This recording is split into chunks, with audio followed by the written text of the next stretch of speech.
All right, folks, welcome back to Dustin Disc. I know we're back here at the South Alabama course, but that's because it's changed, and I wanted to put a video out about these changes because there is a big tournament coming up right after I release this video, which is the City of Mobile Championships, and so I wanted to give people a chance who are not going to get the chance to see these changes before the tournament starts to be able to look at the course and see what has been adjusted, but also for people who play this course in the future, because I think these changes are going to be pretty much permanent. And while there aren't some baskets in place yet, and there's also some cement tee pads that have not been put in yet, a lot of everything is already laid out, and so I wanted to kind of show that off a little bit, as well as like the new numbers. Now the new layout is on UDisc, so you can see it there, but I thought maybe people would like some type of visuals as well for these changes, so that's what we're gonna do today. But these first couple holes are exactly the same. So this is hole 1, 330 feet. I think it plays longer than that because it's a little bit uphill once you cross the water, but this is the exact same hole 1 as has been for quite some time.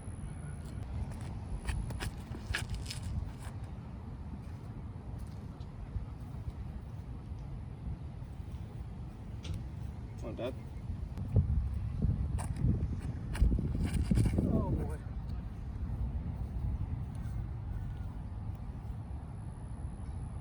Did you get that? Actually, it wasn't terrible. I got lucky with that gap on the right hand side. Yep. Okay. Yeah, beware of gators and snakes. Just like the sign says on your way. Also, besides that gator, watch out for Gary the goose over there. He'll get you. All right, hole 2 is also exactly the same as it has been in the past. It's 325. It's a head to the right. Going to be either a forehand to the right-handed player or a backhand turnover play. So again, very much the same as it has been in the past.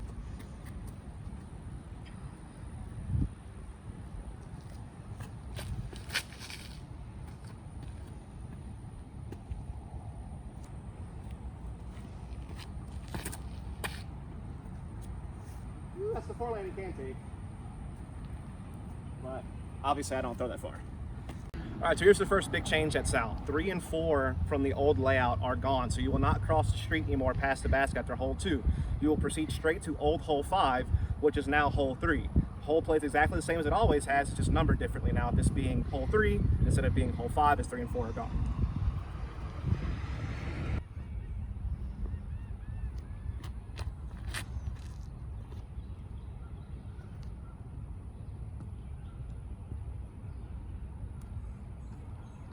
Nice. All right, and so hole number 4 is old hole number 6. And it is basically the same old tunnel shot, 285. You have a couple of wooden fences you have to contend with. This overhanging tree shouldn't really come into play as long as you play to the right of it. And it's just whatever you can throw that's dead straight to try to get up there. And yeah, same as always.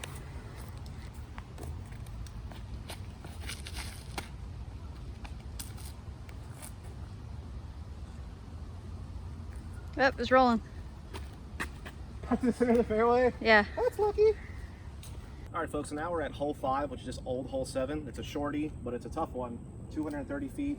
Basically, you're just trying to get a little bit before that post at the center of the fairway down there, and that big tree that's just before that to the left. You kind of want to start getting downhill and try to beat that tree. There's a lot of roots you can catch on the way down, and so either something low and overstable to get down the hill, or some type of spike hyzer over the road. If you look to the right of this big tree, there is a gap there that you could throw like a spike hyzer if you prefer that for like more of an air shot. But either way, you're having to play kind of that downhill skip to get down there.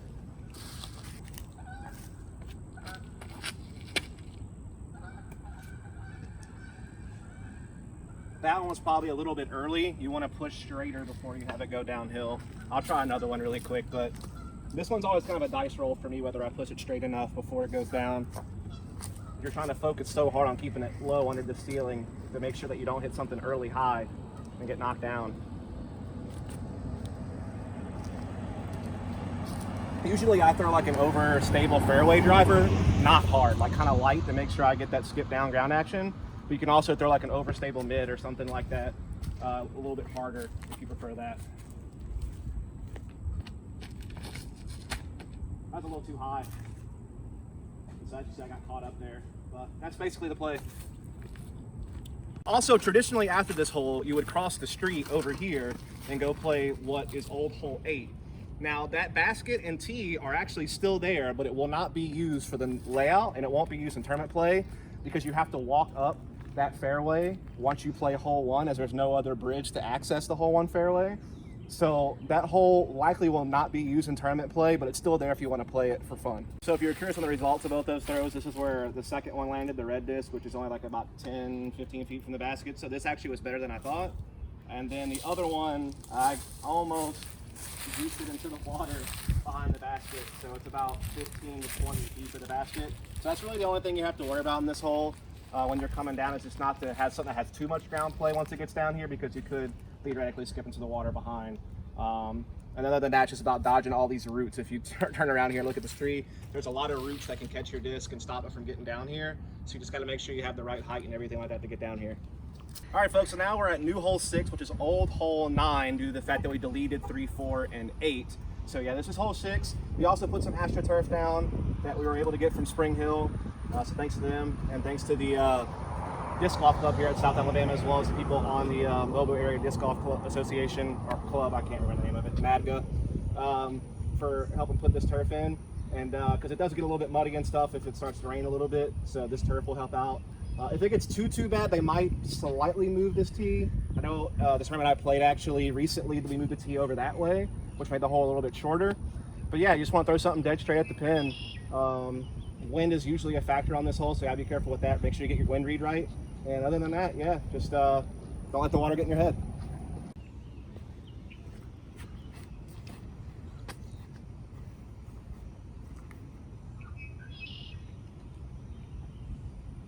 Hey, it's inbound, so we take those.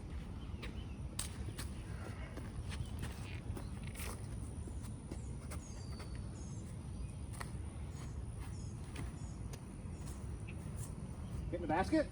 Get in the basket. Get in the basket. Oh my God. All right, so now we're at new hole 7, which is just old hole 10. It's about 440 feet. It's a par 3. You want to really stay on the end of your flight towards the left side of the fairway. If you get to the right-hand side, it gets a little messy to try to approach to make sure you get your par secured. So definitely making sure that you finish over the left side gives you way more opening for a backhand turnover or forehand approach play.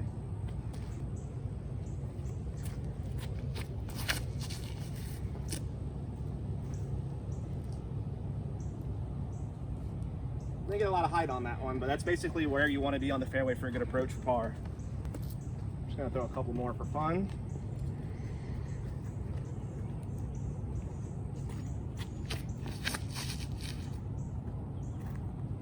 And that's where things get dangerous. If you get on that right-hand side, it can get a little bit tricky over there. So definitely make sure you get your wind read correct.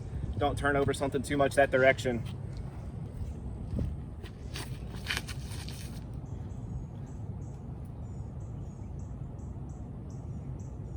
I feel like that was good. I actually got back into the opening, but if it would have held too far right for too long, I would have been in some trouble. So these are all 3 of the results that I wound up with personally. I don't throw that far. That's my first one. It's a perfect spot for a forehand approach, is that whole lane. As you approach the basket from that spot, it's pretty much just wide open for the backhand turnover or forehand approach. Then these 2, you can see that one right there, and then my orange one right here. These actually did okay. I mean, you can still definitely get like a pretty clean approach. But once you start pushing more that direction, you get into some real trouble. So just make sure that you stay in one of these 2 lanes. Give yourself a good approach. Got this new down in the bag. I gotta see how it flies. I lost the other one like a doofus.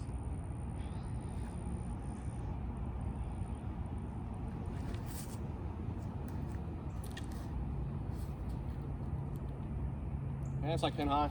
All right, so I tapped out a par here at 7. Here's the next big change you need to think of. When you're finishing up at now hole 7, old hole 10, instead of walking to your right over to old hole 11, instead you're gonna walk to your left through this opening here. And it's gonna take you to the next hole, which I'm gonna show you in just a minute. All right, so now we're at one of our brand new holes here at South, and this is gonna be hole 8. This used to be hole A back in the day for some old school players. It's about 550 feet, it's a par 4. You tee off from this AstroTurf here that's already flagged and marked. And basically, you need to get across this parking lot and this travel in between the 2 parking lots. And you want to kind of play it, the center of the fairway being that silver light pole that's basically straight ahead from the AstroTurf. If you can, you kind of want to be a bit to the right of that to be dead center fairway. If you're to the left of that light pole there, and you cut it off a bit too much, you could be in the woods on that left-hand side of the fairway. It's absolute jail in there. It's really hard to get out. So you want to really make sure you beat that corner and not go too far to the left on your fade. If I'm not mistaken, you need to make sure you check this on tournament rules. If you play a tournament here, if you zoom out, Tracy, if you look to the right, there is a grass patch over there where I know the brick area is going to be OB, but I think in front of the bricks to the left, just before that road, I think you could theoretically lay up there if you want to, and that would actually be inbounds. It still sets you up kind of near the fairway, but at that point, you're definitely playing for par. But let's just say, you know, you don't have the arm to get there, or it's too windy, or you just want to play really conservative. I'm pretty sure you can lay up to that grass area there to the right before you go over. I'll kind of show you what that looks like, but again, I'm not 100% sure if that'll be legal or not. You really need to make sure you check your rules.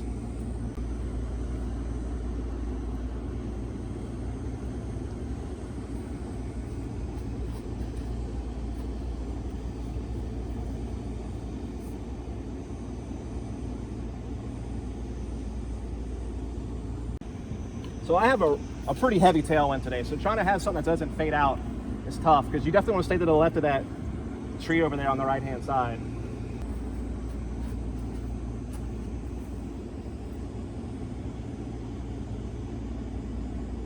It's just a tailwind today and everything's getting smashed back over to the left hand side, so sorry that I can't show you the way. So an ideal layup would be to play over these bricks and then land it somewhere around here. And once you get here, you can see the basket to your left. So that's if you wanted to play some type of layup. If you're worried that the wind's going to stop you from getting across the road, you can set up here if you want, I believe. But again, tournament rules may make this different. So all I did is pretty much landed at this corner I'm standing in, which is bad. Just heads up, in case you were curious. Pretty much all you can really do at this point, if you do wind up over here, is just pitch to the fairway. Maybe try some crazy Anheuser forehand if you're right-handed. I don't know, you're basically out of position to do much from here, but I figured I would just show you. It's not a good place to be. Where you want to be is where Tracy's walking to, which is just, this is on the other side of that light pole.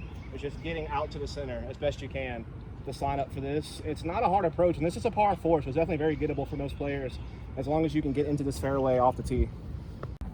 All right, so after you get done at hole 8, to get to hole 9, you're gonna walk back towards the building, and you're gonna go to your left. Through this parking lot to get to the next tee area. It should be on UDisc on the new layout. It'll be South Alabama new or something like that, or USA new, and you'll be able to find the map. All right, so this is new hole 9. It is second of 3 new holes at the course, I guess you could say. It's 340 feet. You can either play on the turf or you can play on the cement. And it basically is going to play back towards the next tee that we're going to play, which will get you back on familiar territory. And the basket's not in yet. And basically, if you just zoom in down there, though, you can see that little stake right there where the basket's going to be.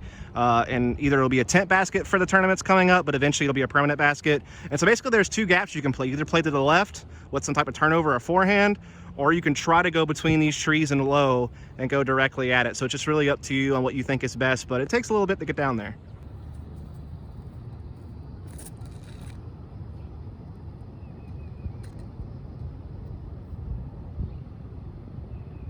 So that did not go forward enough, but that definitely is a setup for an easy par. I don't really have the forehand that's strong enough to get all the way down there. Oh, maybe. It just like never straightened out. Just kept turning. That's where my forehand landed. As you can see, it's like just outside of circle 2, probably to that stake over there. You get to it. So if you have a good flexing forehand, you could probably get up there for a birdie or some type of big backhand turnover. My backhand turnover went over there. It never really came out. It just kept going right. So I never straightened out to get towards the basket. So for me, it's tough to get, but I think with the capable arm, you should be able to get down there for a birdie. All right, so the easiest way to get to the next tee, which is going to be hole number 10, which is actually old hole number 11, is you just walk. Once you get past the basket, you just walk to your right. And the University of Alabama Disc Golf Club, as well as Philip Tate from the Mobile Area Disc Golf Association, and JC Rowe, one of the pros that plays around this area, actually cut out this path. So shout out to them. So it's just a quick path that you can take that'll take you all the way to the next tee. And also, once we get to the tee, you'll see that the Disc Golf Club here, as well as the Mobile Area Disc Golf Association and several volunteers, I guess including myself to a degree, came out here and helped clear out some limbs to make this tunnel a little bit more friendly. I don't know if you remember this before, but this tunnel looks way cleaner than it did in the past. There's no like hanging down limbs anymore deep. It's still a skinny tunnel to get through, but it definitely looks a lot better than it did. So this is now hole 10, old hole 11. It's par 4. I want to say it's like over 600 feet. The sign says 620, so that's probably pretty accurate. Very tough par 4. Basically, a good shot on this hole, if you haven't played it before, is you want to push, really straight. Obviously got that tunnel. You want to stay to the right of those first couple of trees you see there on the left-hand side, but you don't want to go so straight that you get into that wood line on that right-hand side over there. You definitely want to start to fade as you approach that, but you don't want to fade too hard to left too early, because then you'll be cut off from the fairway for approaches, which I'll show you that in a minute.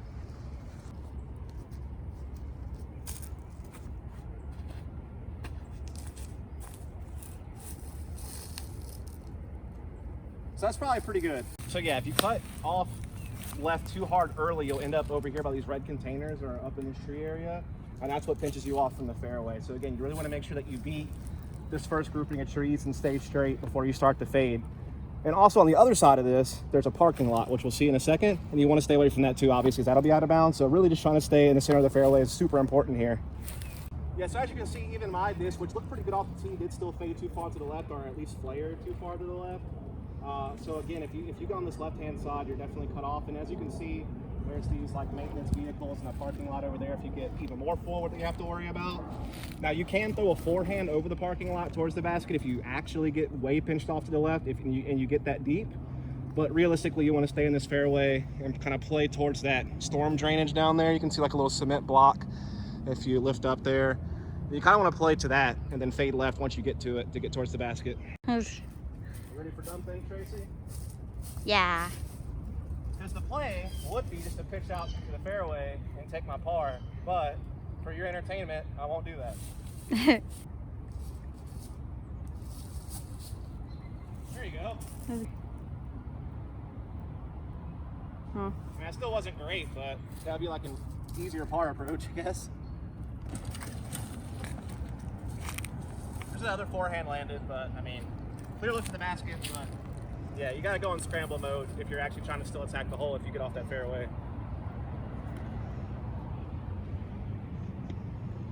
All right, so this is hole 11, formerly hole 12. This hole has changed, but I unfortunately can't really show it to you yet, but I can try to point it out. So normally this is a 230-foot hole. It's just kind of like a simple little hyzer gap over here to the right that faded to the left towards the basket. But now the basket supposedly will be moved over that mound. So you see the mound behind the basket? It's supposed to get moved to like the other side of that. And I think it's gonna play like more like 315 at that point. They're gonna push it back a pretty good bit. I'll show you where they have the stake in the ground once we get up there so you can kind of get a feel for it. But yeah, unfortunately, I can't show you it from the tee. I guess I'll just play this old hole for funsies, although this won't matter.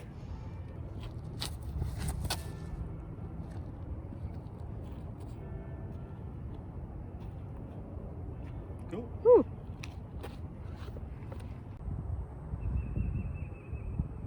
Old pin and new pin is where Dustin is. Yeah, so here's up close where the new pin's going to be on this hole 11, old hole 12.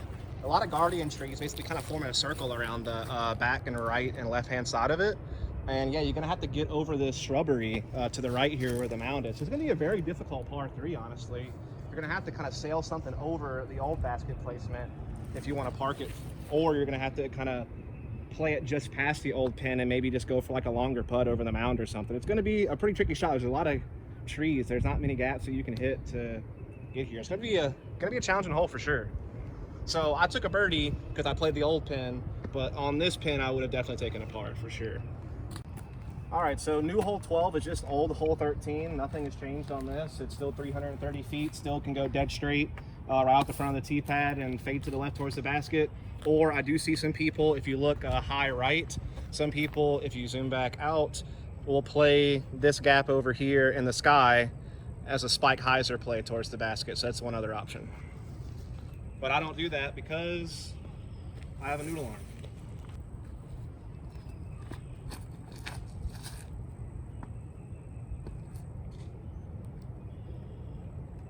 that's just me playing for par because I struggle to get 330 feet that dead straight, which is what you have to have. I'll try something else, but I struggle on this hole a lot. I don't think I've ever birdied this hole.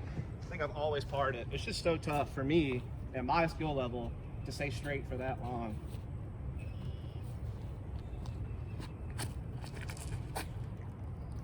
I mean, that's closer. Yeah, I mean, there's a lot of guardian trees up there. So this is a par hole for me all day.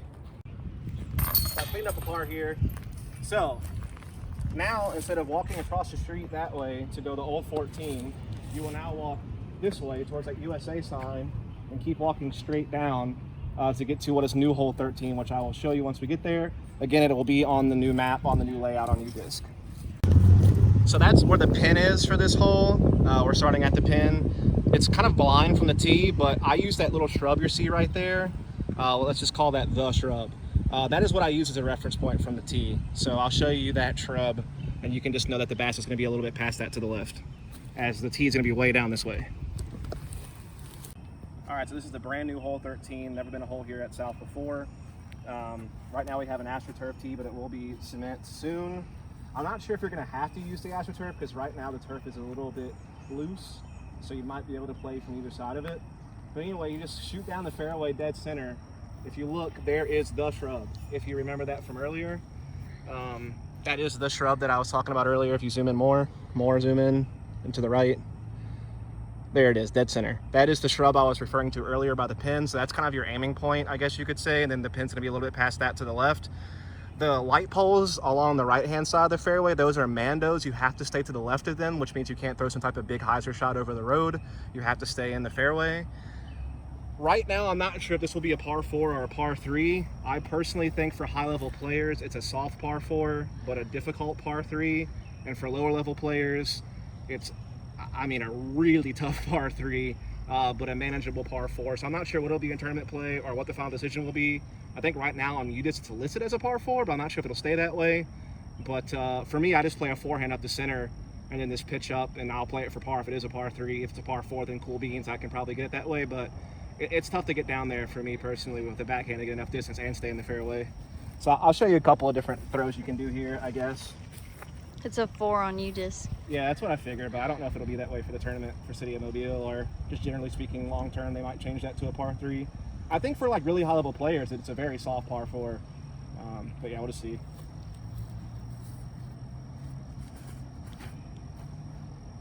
Like, that's a good layup shot. Like, I can easily pitch to the basket from there for par if it is a par 3, or as a par 4 I can easily pitch up for a birdie with that particular forehand play. This really depends on the wind you get here as well. It's very open, so not a lot to block the wind. Like something like that's pretty good, like a backhand turnover like that. We'll see, that might actually be really good. I don't know if you caught that. That was tough. Yeah. It's dark purple, so not really the easiest to film. So here's where my forehand landed, and as you can see the stake from here. It's a pretty easy pitch up if it were a par 3 to get par. Or if it is a par 4, then you can easily pitch up and get a birdie. So that's why I said it's kind of a tough par 3, but a pretty soft par 4. Not too hard if it's a par 4.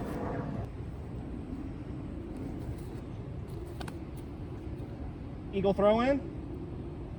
Hey, there's no basket there to tell me I didn't. Okay. Yeah, so my backhand turnover actually faded out a little too early, so it didn't quite make this corner. So this would have actually been a very difficult play to get to the basket. So that's why if you're gonna throw a backhand turnover, you better make sure it holds, because if it fades before this corner right here at this last tree, then you're gonna be stuck in this mess, and it's thick in here. I mean, getting out is really tough. You can kind of pitch out like that, but at that point, you're definitely not getting a birdie if it's a par 3. At this point, you now get to original hole 14, which is still hole 14, and the next 5 holes will play exactly the same as before. I'll point out a couple of things once we get to a couple of later holes, because there was a slight change on the tee pad for hole 17. But from this point forward, it's numbered exactly perfectly, and everything's about the same. So you can go check out my back 9 video from South from back in the day, and it's pretty accurate, but I'll show you a couple of things here and there. It is until you lose and you have to try to go get it back. Yeah, it's not. How many frisbees have you lost? Oh. Um, A lot. yeah. a lot. We're at hole 15 basket, and as you can see, they did a great job here with the Mobile Area Disc Golf Association and the USA Disc Golf Club to clear out a lot of the limbs and brush that was around this basket. So now if you actually putt a little too far, you actually still have a chance to have a clean putt on the back side of the basket. So you can just see it's way more clear around hole 15 than it used to be. So I just want to show that off to people. So in case you were wondering, the controversial hole 16 is still a suspended basket. However, if you look, they have cleared out the brush around this a lot. So you have a lot more ways that you can putt into the basket. Instead of just having to pitch up to the wooden planks and be short of the basket to have a chance, now you actually can putt from behind the basket and just kind of elsewhere in those woods in the back. So it's been cleaned up quite a lot. I don't know if it'll stay elevated forever. There's still debates about whether to lower it or make it an elevated basket on a pole or to just make it a normal basket. In general, I think the hole's already very difficult as a par 3 without the need for a gimmicky basket. But that's just up to the USA Disc Golf Club and the Mobile Area Disc Golf Association is what they want to do long term. But for right now, it's staying suspended. But again, it's just a lot more cleaned up to be able to putt into it. All right, so for the last change of the course, hole 17. There's been a lot of different tees that people have used for this hole in the past, but now it's officially right down here. It's flagged, it has AstroTurf, and it means you have like a 280 shot.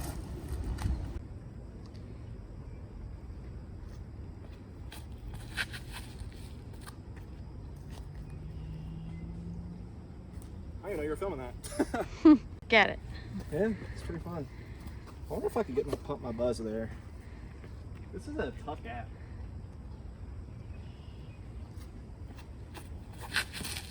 Ooh. Oh man. That was gonna be a beauty. It used to be that you could play a forehand skip route on the left, but now that's all overgrown. Okay. All right, folks, hope you enjoyed this video, or at least I hope that it was helpful to some of you who haven't played USA before and might be playing it in an event soon, particularly the City Mobile Championships coming up, or if you just decide to complete this course at some point in the future. I think a lot of these changes will likely become permanent, but there might be future changes as well, and when they do, I'll cover them on this channel. But anyway, I hope you enjoyed this, and I'll catch you next time.